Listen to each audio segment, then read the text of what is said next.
Ven, el camino que buscas comienza aquí. Universidad Mayor. Somos una institución con 28 años de existencia, comprometida con la calidad y excelencia de la educación de nuestro país. Por eso nos sometimos voluntariamente al sistema de acreditación en Estados Unidos y hoy somos la primera universidad de América Latina reacreditada por la Middle States Commission on Higher Education. De igual forma, nuestra universidad ha sido reacreditada en Chile por la Comisión Nacional de Acreditación. Contamos con 3 facultades y 34 carreras en 9 campus en Santiago y 1 en Temuco. Ven a vivir la experiencia mayor. Tenemos todo lo que necesitas: conocimiento, tecnología, deporte, cultura y entretención. Todo lo que buscas para que disfrutes la carrera de tu vida. Universidad Mayor, para espíritus emprendedores.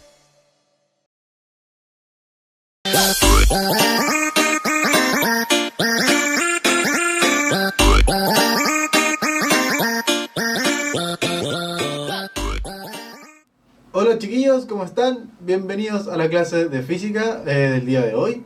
Hoy es la clase número 9, vamos a revisar materia de trabajo y energía. Hoy día, como ven, estoy un poco disfrazado. Generalmente no vengo con camisa, pero hoy día tuve la defensa de mi tesis de licenciatura y me convertí en un astrónomo, así que comparto la felicidad con ustedes y comenzamos la clase con un astrónomo más de este país. Entonces, vamos a comenzar como siempre entonces, chiquillos, haciendo un repaso de la materia que hemos visto, ¿ok? Las clases pasadas hemos estado hablando del movimiento, qué genera el movimiento, cómo se genera el movimiento, qué significa tener movimiento y esas cosas. Entonces, lo primero fue describir el movimiento rectilíneo uniforme y el acelerado, en su forma analítica y en su forma gráfica. La forma gráfica era la que más me complica, la que más le pusimos empeño entonces, y hablamos de la división de los ejes y la multiplicación de los ejes. Esto porque esto es universal para todos los ejes, ¿cierto?, de la física, y en la física se usan muchos gráficos y es importante saber cómo analizar estos gráficos, ¿ok? Entonces tenemos la división de los ejes que nos da la pendiente. Tomo este eje, lo divido en este eje y me da la pendiente.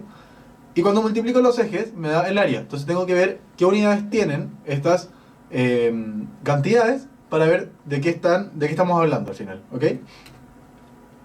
Entonces tomamos este ejercicio de ejemplo en el cual había un carro moviéndose a una cierta velocidad por un cierto tiempo, luego se detiene, queda en una velocidad constante, luego comienza a desacelerar, etcétera, etcétera. Y quisimos calcular la distancia, ¿cierto? Y para calcular la distancia necesitábamos multiplicar los ejes, porque velocidad por tiempo es distancia. ¿Cómo lo podemos ver fácilmente? Es tomando metro por segundo y multiplicarlo por segundo, ¿sí? Entonces se van los segundos, el segundo de abajo con el de arriba, y nos queda solamente metros. Eso es unidad de distancia. Luego hablamos de la fuerza. Entonces dijimos que habían unos principios de Newton que hay que saber según el TEMRE. Acuérdense que todos estos extractos los estoy sacando del temario del TEMRE, ¿ok? Entonces necesitamos, según TEMRE, saber la aplicación de los principios de Newton para explicar la acción de diversas fuerzas que suelen operar sobre objetos en situaciones de la vida cotidiana. Entonces, hablamos de los principios de Newton. ¿Cuántos son los principios de Newton? Son 3. La primera ley, la segunda ley y la tercera ley de Newton. La primera ley habla de la inercia. Entonces dice que todo cuerpo va a perseverar en su estado de reposo, movimiento uniforme, a no ser de que venga alguien y lo cambie. A no ser de que alguien que alguien imponga una fuerza sobre el cuerpo y obligue al cuerpo a cambiar de dirección o de estado de movimiento al final.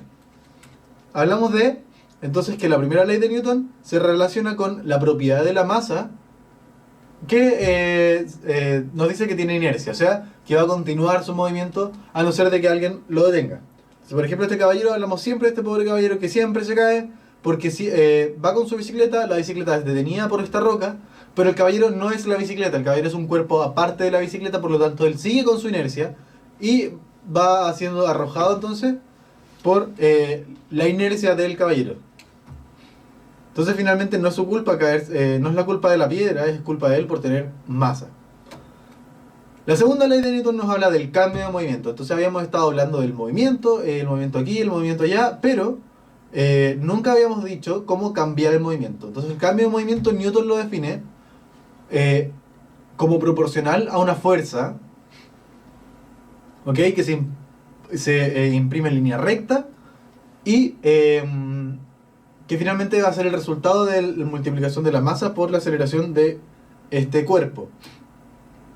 La tercera ley de Newton nos habla de la acción y la reacción. Newton se da cuenta que las fuerzas siempre van de pares, ¿cierto? Y van en dos cuerpos distintos. Entonces yo voy a empujar a la pared como es este caballero, él empuja a la pared, hace una acción y la pared va a tener que empujarme de vuelta con una reacción. Entonces estas fuerzas siempre van a ser iguales en magnitud, pero contrarias en sentido. Entonces ahí es donde uno tiene que entender que el resultado de una fuerza, de la aplicación de una fuerza, no siempre, ¿cierto?, se va a ver vinculado a la masa del caballero. Entonces, por ejemplo, uno dice, ok, este caballero está empujando a la pared, pero la fuerza de la pared es mayor. Mentira. La fuerza de la pared es igual a la fuerza que está aplicando el señor. Uno dice, ok, la tierra me atrae a mí, yo traigo la tierra, pero es obvio que yo traigo menos a la tierra de lo que la tierra me atrae a mí. Pero eso es mentira. La fuerza es la misma, solo que va con sentido contrario. ¿Ok? Lo que va a cambiar es el efecto. El efecto de la fuerza es lo que va a ser función, va a depender de cuánta masa tenga el cuerpo. ¿Ok? Entonces la tercera ley de Newton nos dice que la fuerza 1 aplicada sobre el cuerpo 2 es igual a la fuerza 2 aplicada sobre el cuerpo 1, pero con sentido contrario. Y el sentido en la física es el signo menos. ¿Ok? Entonces Denver nos pide saber un poco entonces de las fuerzas típicas de la vida cotidiana. Hablamos del peso. El peso entonces era la atracción que sienten todos los cuerpos hacia la Tierra. Y la masa por la aceleración, en este caso va a ser la masa por la aceleración de gravedad. La aceleración de gravedad es universal para todos los cuerpos porque finalmente es la masa de la Tierra la que hace la fuerza, ¿cierto? Nosotros vamos a traer a la Tierra de vuelta, pero el efecto es mucho menor, porque la masa de la Tierra es mucho más grande. Hablamos de la tensión. La tensión entonces es la fuerza con que un cable tira de un extremo a otro y también es la fuerza que se va a transmitir a través de este cable. ¿Ok? La tensión entonces va desde este señor está empujando hacia acá y la fuerza se transmite. Esta flechita se transmite a través de la cuerda y llega a la mano y la mano es empujada para acá. Entonces, este caballero de allá va a empujar la cuerda hacia el otro lado, esa flecha, esa fuerza se va a transmitir a través de la cuerda y va a llegar a la mano y la mano va a ser empujada hacia allá. Entonces va a haber un tiroteo y como un balance de fuerza y a esa fuerza la que se transmite a través de la cuerda es la que nosotros llamamos tensión.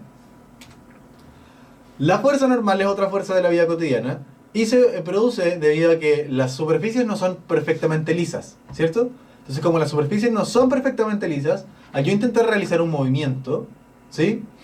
Ese movimiento va a generar, la fuerza normal no tiene nada que ver con lo que estoy diciendo, esa es la fuerza de roce. La fuerza normal es la reacción de la superficie a la fuerza del peso. Entonces tenemos que nosotros somos atraídos por la Tierra, pero siempre va a haber una superficie que nos va a contener. Entonces nosotros básicamente vamos a estar empujando a la superficie. Empujamos a la superficie y la superficie nos empuja de vuelta. Y esa es la fuerza normal. ¿Ok? Ahora sí, la fuerza de roce es la fuerza que se produce porque no todas las superficies son lisas, ¿cierto? No hay una superficie totalmente lisa. Entonces vamos a tener una interacción entre las grietas o la forma de las dos superficies y vamos a tener entonces que una fuerza va a andar más que se va a producir una fuerza entonces en contra del movimiento. Entonces nosotros vamos a querer, estas cosas se van a ensamblar, vamos a querer mover esta mano, pero no vamos a poder porque acá hay unos dientes que nos están impidiendo que ocurra este movimiento. Y a eso nosotros le llamamos roce. Es la fuerza que se opone al movimiento debido a las impurezas en la superficie del material. Entonces la fuerza de roce va a ser proporcional a cuánto yo empujo a la superficie. Ese cuánto yo empujo se mide con la fuerza normal. La fuerza normal por el coeficiente de roce va a ser igual a la fuerza de roce. ¿Ok? El coeficiente de roce corresponde a la interacción entre cada uno de los materiales. Es un número que se determina en un laboratorio y básicamente corresponde a lo que les hablé recién, de cómo interactúan las dos superficies. ¿Ok? Entonces, hoy día tenemos un ejemplo en el cual vamos a tener que pensar en la fuerza de roce, porque hay dos tipos de fuerza de roce: el roce estático y el roce dinámico. ¿Ok? El roce estático es cuando yo estoy en esta situación. Estoy enganchado y hay alguien que está empujando para un lado, pero aún no hay movimiento. Entonces, esta fuerza en general es mayor porque están totalmente ensamblados. ¿Ok? Cuando esto ya se comenzó a mover, básicamente hay como choques y subidas y bajadas, pero como ya voy con una inercia, el coeficiente baja, es menor, hay menos roce. Ese es el punto. Entonces, el coeficiente de roce estático es siempre mayor al coeficiente de roce dinámico. Hablamos también de la fuerza. ¿Qué dijimos de la fuerza? Necesitamos primero describir lo que hablamos de la ley de Newton, y ahora lo vamos a aplicar en la ley de Hooke. Hooke era un contemporáneo de Newton que descubrió que los resortes, a medida que uno los va estirando, ellos muestran una resistencia a este estiramiento. Entonces voy a estirar este resorte que está acá una cantidad X, ¿cierto? Y el resorte va a empujar al que esté haciendo la fuerza, ¿cierto? Hacia arriba, en este caso. Siempre se va a oponer al movimiento. Yo lo empujo hacia abajo, este caballero me va a empujar hacia arriba. Y lo que descubrió Hooke es que si yo empujo hacia abajo con una masa, él me responde con una fuerza. Si yo empujo hacia abajo con dos masas, ese resorte me va a responder con el doble de la fuerza. ¿Ok? Entonces, aquí se forma una proporción que nos dice que la fuerza y el estiramiento del resorte son proporcionales a una cierta constante K, ¿cierto? El signo menos de esta fuerza solo nos dice que si yo empujo hacia abajo, la fuerza va a ser hacia arriba. Eso es lo que nos está diciendo ese signo menos. Esto se puede usar entonces en los dinamómetros, porque si yo sé cuánto pesa, ¿cierto? Este disco, y sé cuánto se desplaza, yo después, si pongo el doble de masa, voy a tener el doble de estiramiento. Y voy a poder calibrar una medición, ¿cierto? Si yo sé que esto, por ejemplo, pesa 1 kilo, voy a saber cuánto se va a estirar si es que yo hago 2 kilos de fuerza. Y esos son los dinamómetros. Hablamos también de la cantidad de movimiento. La cantidad de movimiento es... entonces dijimos que la cantidad de movimiento es el producto entre la masa de un objeto y la velocidad del mismo objeto, ¿sí? Entonces le llamamos P a esto.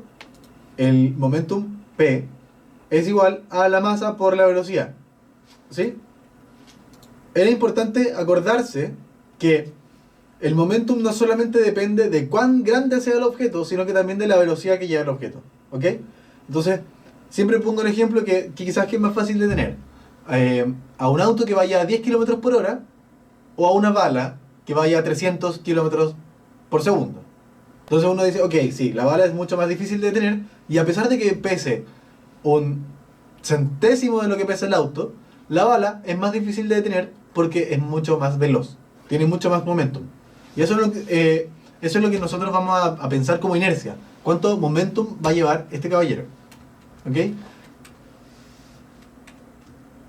Entonces las unidades del momentum son de kilo por metro por segundo. ¿Ok?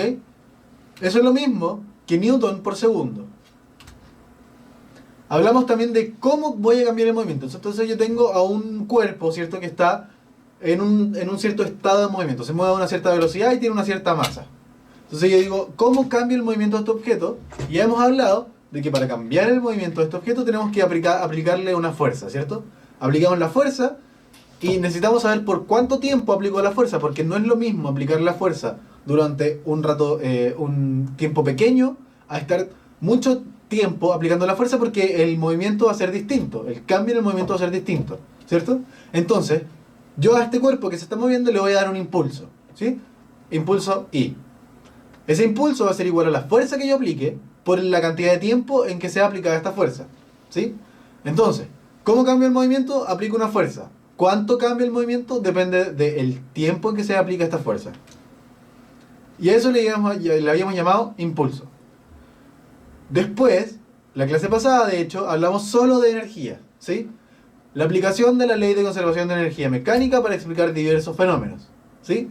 Entonces tuvimos que definir, bueno, ¿qué es la energía? La energía es la capacidad de la materia de producir un trabajo en forma de movimiento, luz o calor, ¿sí?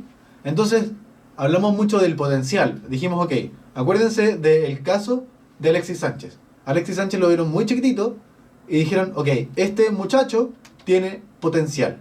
¿A qué se refiere con potencial? El potencial es que puede llegar a ser, ¿cierto? La energía es lo mismo. La energía de tu cuerpo te da la posibilidad de llegar a hacer algo, ¿ok? A moverte, a subir, a bajar, a comer, a digerir, a un montón de cosas. Pero eso es tener energía, ¿sí? Entonces la energía es tener la posibilidad de hacer algo. Es lo mismo que hay incluso una energía potencial, que es el tema que le estaba comentando recién, que eso directamente es la capacidad de hacer algo, porque no es la energía siendo usada. Porque hay energía cinética, por ejemplo, y la energía cinética es la energía del movimiento, ¿sí? Entonces, hay distintos tipos de energía. Está la energía mecánica, la calórica, la electromagnética, la energía potencial. Hay distintos tipos de energía potencial. La que nos va a interesar a nosotros es la energía mecánica. Dentro de la energía mecánica vamos a tener dos importantes, ¿cierto? La energía cinética, que es la energía del movimiento, y la energía potencial, que es la energía del reposo. Es cuánta energía yo puedo, o cuánto movimiento yo voy a poder generar, ¿cierto? Por ejemplo, si yo me como ahora un sándwich, voy a ser capaz de, no sé, correr 10 kilómetros. En cambio, si no, eso me da un potencial, me da la capacidad de correr 10 kilómetros. Yo puedo no correr los 10 kilómetros, da lo mismo. Lo importante es que tengo la energía para llegar a hacerlo. En cambio, si no como ese sándwich, probablemente no tenga la energía suficiente para correr esos 10 kilómetros. Entonces, tenemos dentro de la energía potencial dos tipos de energía potencial. La energía potencial gravitatoria, que nos dice, ¿qué pasa si yo levanto un cuerpo? Este cuerpo en el aire tiene un potencial, ¿de qué? De caer, ¿cierto? Entonces si yo lo suelto, esta cosa se va a caer. Y esa es la única forma de que caiga, ¿sí? Si yo dejo el espacio libre.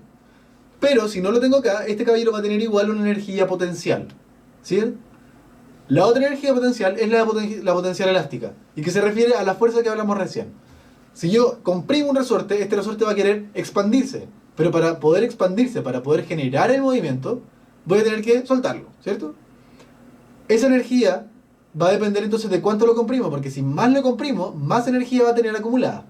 Al revés, si más lo estiro, también va a tener más energía acumulada para volver a su origen, ¿cierto? Y así el resorte es como nos da energía potencial. La cinética entonces, es lo que les dije recién, tiene directa relación con el movimiento y es igual a un medio de la masa por la velocidad al cuadrado. La energía potencial gravitatoria depende de la altura a la que yo deje el cuerpo, ¿ok? Entonces, va a ser igual a la masa del cuerpo por la gravedad del cuerpo por la altura a la que se encuentre el cuerpo del suelo. Entonces, en este cuerpo, por ejemplo, tenemos una pelota que va a tener, depende de dónde se encuentre, va a tener dos distintas energías potenciales. La energía potencial va a ser mayor si es que estoy acá, porque va a alcanzar mayor velocidad si es que yo lo suelto. Y si yo me pongo en este piso donde está la niña, la energía potencial va a ser solamente la que corresponde a esta altura, ¿sí? La energía potencial elástica corresponde a lo que les dije recién, a cuánto yo estiro esta cosa, y va a ser un medio de la constante K por el estiramiento al cuadrado, o estiramiento o compresión, da lo mismo. Entonces, ¿cuánto yo lo estiro? Lo estiro un delta X y me da esa figura, y ese resorte que está ahí está comprimido, por lo tanto tiene energía para lograr un movimiento, ¿ok? Entonces el potencial nos refiere a que en este caso el resorte puede generar un movimiento. La conservación de la energía. Entonces esto es el punto base de lo que quiere Demre, pero para llegar a esto necesitábamos saber cuáles son las energías que se van a conservar. Entonces lo que dice esta cosa es que en un sistema aislado en el que no entre ni materia ni energía, ¿cierto? Que no entre ni salga ni materia ni energía, la materia y la energía no pueden crearse de la nada ni destruirse de la nada. Entonces todo esto se va a conservar en un sistema cíclico, en donde va a pasar de una energía a otro tipo de energía, ¿ok? Entonces lo que nos dice esta cosa es que en un sistema aislado en el que no entre ni salga energía ni materia, vamos a tener que la energía se va a conservar. El cambio, acuérdense que los deltas significan cambio. El cambio en la energía es igual a 0. Ahora, ¿qué pasa si el sistema no está aislado? La energía se va a ganar o se va a perder. ¿Cómo pierdo energía? Gastando la energía en trabajo, usándola básicamente. ¿Cómo gano energía? Incorporándola como trabajo. ¿Ok? En todos los sistemas, independiente de si está aislado o no, se va a cumplir esto que está acá. Que el cambio de energía, lo que yo gane o lo que pierda en energía, va a ser igual al trabajo. Entonces, si gano trabajo, si gano energía, es porque el trabajo, ¿cierto?, es positivo. Si pierdo energía es porque el trabajo va a ser negativo. Entonces, si no se gasta energía, si no se gasta en forma de trabajo, si no genero movimiento con esta energía, y que ese movimiento no se transforme en una pérdida de energía, ¿cierto?, no voy a tener trabajo ni ganado ni gastado, ni ganado ni perdido. Por lo tanto, se va a conservar la energía. Y cuando ocurre esto, es cuando hablamos de un sistema aislado. Entonces, en un sistema cualquiera siempre va a haber un gasto de energía en trabajo o una ganancia de energía en trabajo, ¿sí? Pero el sistema aislado se va a generar cuando este gasto o pérdida de energía sea cero. Entonces, chiquillos, ahora llegamos al punto de la clase, ¿ok? Ahora voy a comenzar a ir más lento. Ya hemos explicado lo que habíamos hablado de la clase. Para los que quedaron colgados, estamos usando el chat. Acuérdense que está... voy a saludar. Hola, chiquillos.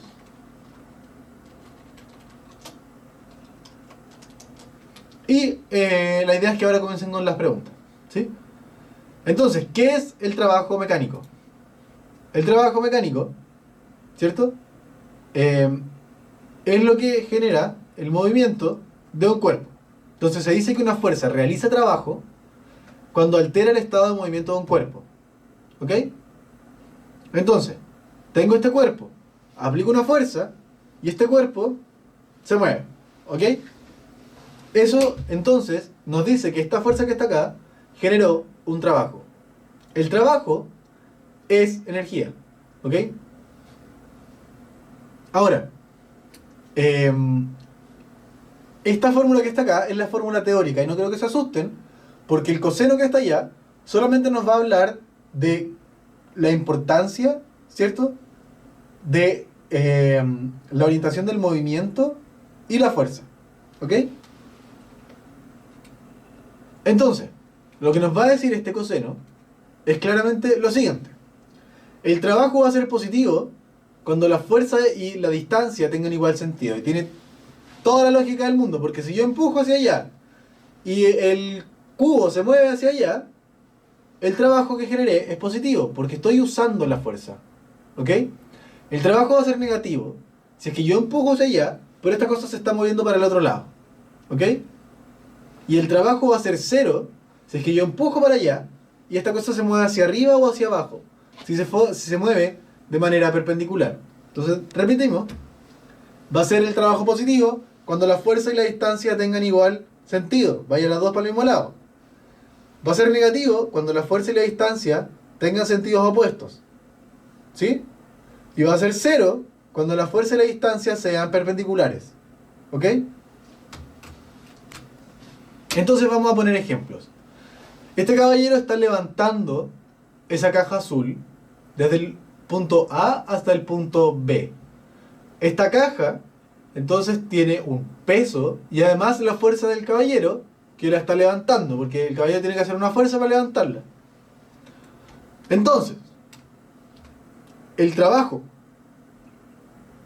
Si pensamos que el movimiento fue de abajo hacia arriba, todas las fuerzas que vayan de abajo hacia arriba van a tener trabajo positivo. Entonces vemos que la única fuerza que va de abajo hacia arriba es la fuerza F. ¿Sí? Esa fuerza roja.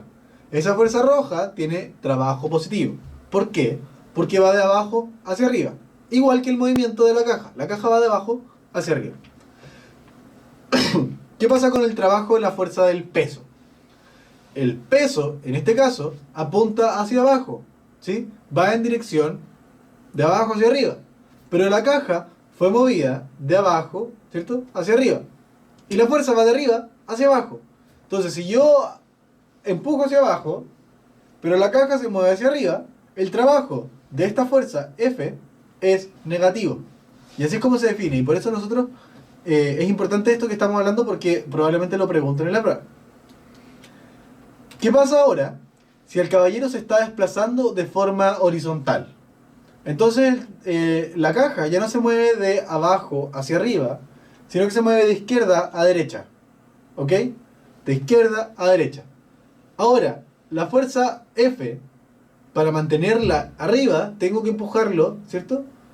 Porque si la suelto, si no hago fuerza, el peso se la lleva hacia abajo. Entonces tengo que contrarrestar este peso con una fuerza que lo empuja hacia arriba. Entonces, en este caso, el trabajo de esta fuerza es cero. Porque yo empujo hacia arriba, pero en realidad el movimiento es de izquierda a derecha. Por lo tanto, esa fuerza no hace trabajo sobre esta caja. ¿Ok? No ejerce trabajo porque ella no está generando el movimiento. ¿Ok? El movimiento lo genera otra fuerza.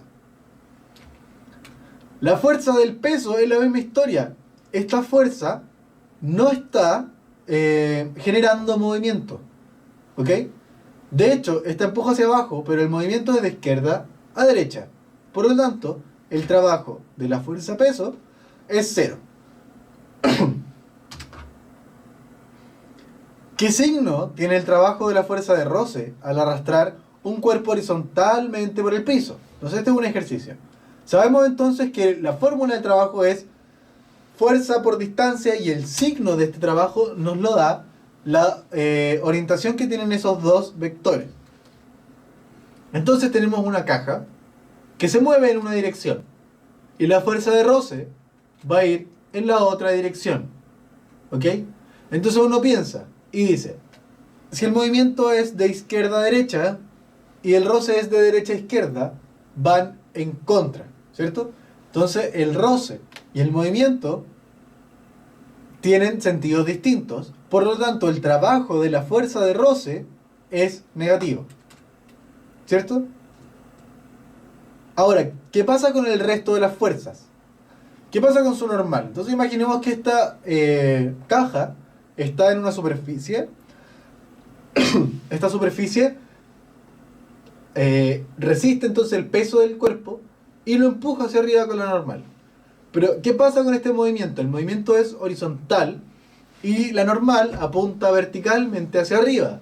Por lo tanto, la fuerza normal no ejerce movimiento. El movimiento lo hace otra fuerza.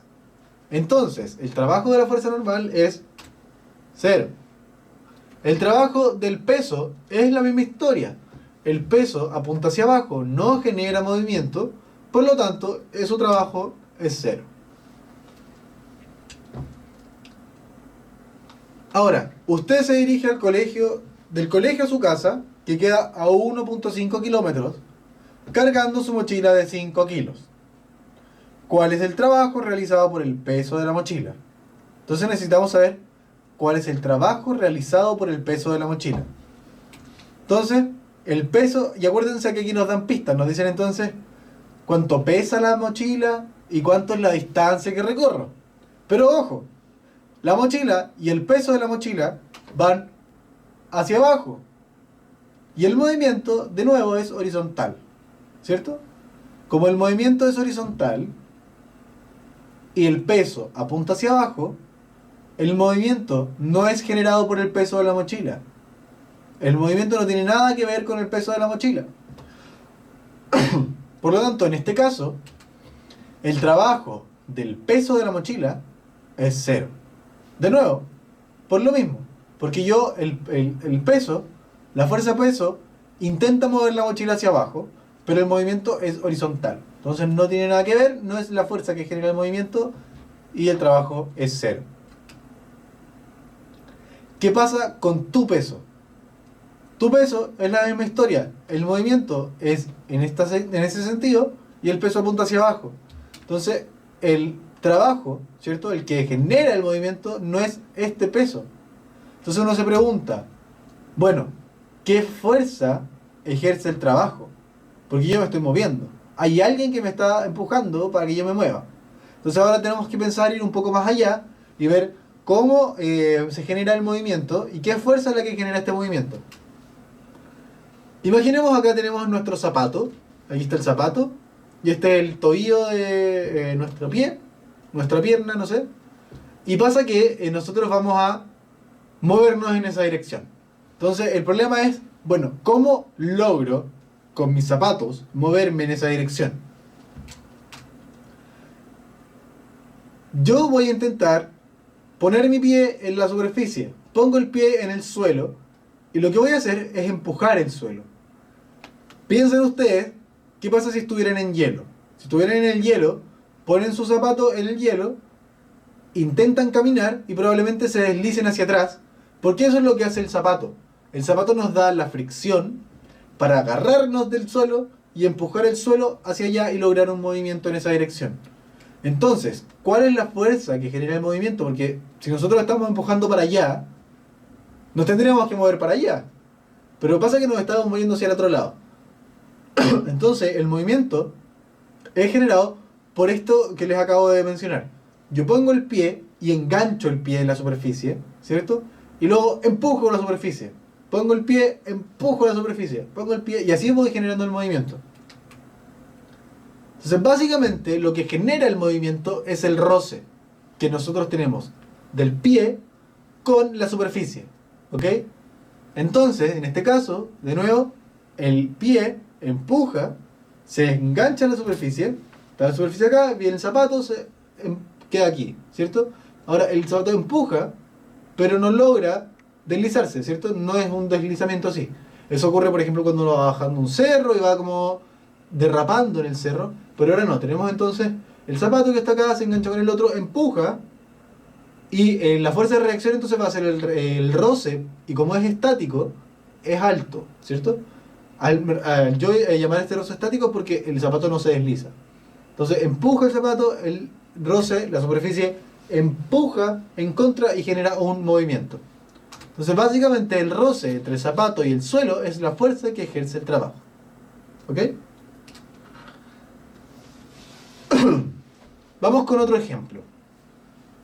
Si usted empuja a su hermana pequeña con una fuerza de 5 newtons y su hermana pequeña recorre 10 metros, ¿cuál es el trabajo realizado por su fuerza?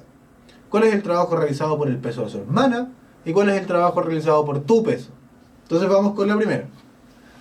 Nos dicen que empujamos a la hermana con 5 newtons por 10 metros. Y sabemos que el trabajo que está ahí arriba, la fórmula es fuerza por distancia, ¿cierto? Y la multiplicación de newton y metros es joule. Y la multiplicación de la distancia 10 por 5 fuerza newton es 50. Entonces el trabajo que hice yo con mi fuerza es de 50 newtons. ¿Qué pasa con el trabajo realizado por el peso de mi hermana?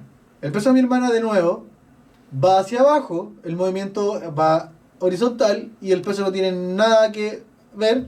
Por lo tanto, el trabajo del peso es cero, porque el peso no genera movimiento. Tampoco se opone al movimiento. ¿Qué pasa con el peso mío? Mi peso es la misma historia. Apunto hacia abajo, el movimiento es en esa dirección, por lo tanto el trabajo es cero. Vamos a pensar ahora en este ascensor. Dice, ¿qué fuerzas están presentes en el ascensor? ¿Qué signo tiene el trabajo de las fuerzas si es que el ascensor está subiendo? Y por último, si la masa máxima que soporta el cable del ascensor es de 1 tonelada, ¿cuál es el trabajo que realiza el peso del ascensor con máxima carga al recorrer un edificio de 50 metros? Entonces este ejemplo nos pide primero determinar las fuerzas. Las fuerzas en este ascensor son el peso, la normal, y el cable de tensión que está en este ejemplo, ¿cierto? Ahora, el peso, la normal y la tensión, tenemos que ver para dónde van.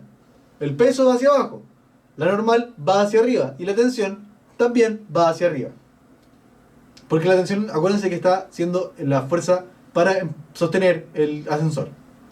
Entonces, si yo vemos hacia arriba, todo lo que vaya hacia arriba va a tener trabajo positivo y todo lo que vaya hacia abajo va a tener trabajo negativo.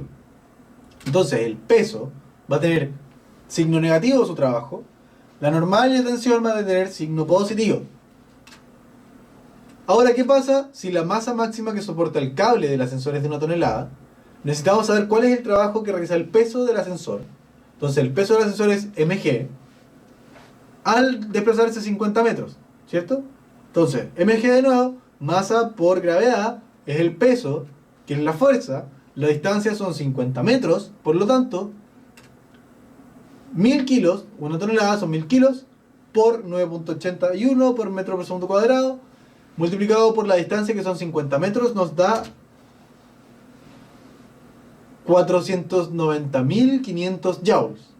Ahora, una unidad muy usada es el kilojoule, porque en general vamos a tener muchos joules. ¿Ok? Un kilo significa 1000 unidades de algo. Entonces, cuando dice quiero 1 kilo de manzanas, en realidad debería decir quiero 1 kilogramo de manzanas, porque si pido 1 kilo de manzanas, el feriante, muy sabio, muy culto, al igual que ustedes, les va a dar 1000 manzanas. ¿Ok? Entonces la idea es que vamos a ahorrarnos esos ceros de más y vamos a poner el prefijo K de kilo antes de la J de joule. Entonces en este caso 490.500 joules son 490.5 kilojoules. Vamos a terminar entonces hablando de la potencia mecánica. Ya hemos hecho varios ejercicios de trabajo. Ojo, este trabajo es negativo, ¿sí? El trabajo de este ascensor, del peso del ascensor, es negativo porque va subiendo. Ok. Habiendo dicho eso, vamos a hablar de algo muy importante también, que es la potencia mecánica. La potencia mecánica es la cantidad de trabajo mecánico realizado en un cierto tiempo. Entonces la potencia nos va a decir cuánta energía yo puedo gastar o consumir recibir en un cierto tiempo. ¿Ok? La unidad es el watt. ¿Ok? El watt es joules partido en segundo. Entonces la potencia de nuevo es watt trabajo o energía dividido en el tiempo. Entonces vamos a hacer un ejemplo. ¿Cuánta energía gasta una lámpara de 25 watts prendida 1 hora? Entonces vamos a despejar de esta potencia, ¿cierto? Que es trabajo partido en tiempo. Vamos a despejar la energía. La energía es el trabajo. Entonces despejamos el trabajo. Trabajo es potencia por tiempo. Yo consumo 25 joules por segundo. ¿Cuánto consumo en 1 hora? 25 watts multiplicado por 3600 segundos. Ojo que estamos pasándolo todo a segundos, porque la unidad del watt es segundos, joules por segundo. Multiplicamos 25 por 3600 y nos da 90.000 joules. Y eso se puede reducir a 90 kilojoules. ¿Ok? Así es como, chiquillos, terminamos la parte de materia. Ya hemos visto trabajo, energía y potencia mecánica.